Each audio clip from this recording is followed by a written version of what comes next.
Fridge কিভাবে ঠান্ডা হয়, মানে ফ্রিজ চালাতে কি কি সিস্টেমের প্রয়োজন হয়।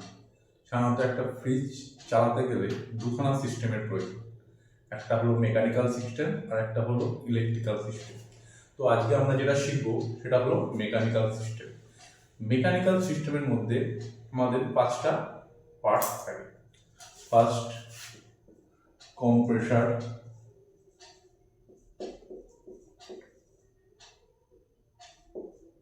সেকেন্ড কন্ডেন্সার,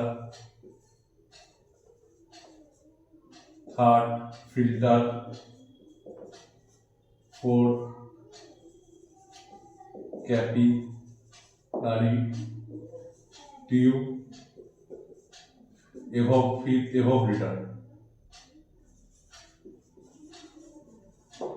এই 5টা পার্ট নিয়ে আমাদের তৈরি হয় ইলেকট্রিক্যাল সিস্টেম, এই 5টা পার্ট নিয়ে আমাদের তৈরি হয় মেকানিক্যাল সিস্টেম।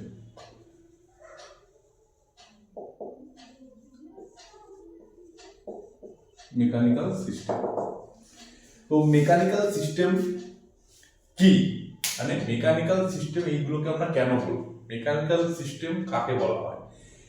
যে সমস্ত সিস্টেমের মধ্যে গ্যাসের প্রভাব থাকে সেগুলোকেই মেকানিক্যাল সিস্টেম বলা হয়। ঠিক আছে, মানে যে যে পার্টের মধ্যে দিয়ে গ্যাস প্রভাবিত হয় সেগুলোকেই মেকানিক্যাল সিস্টেম বলে। বোঝা গেল?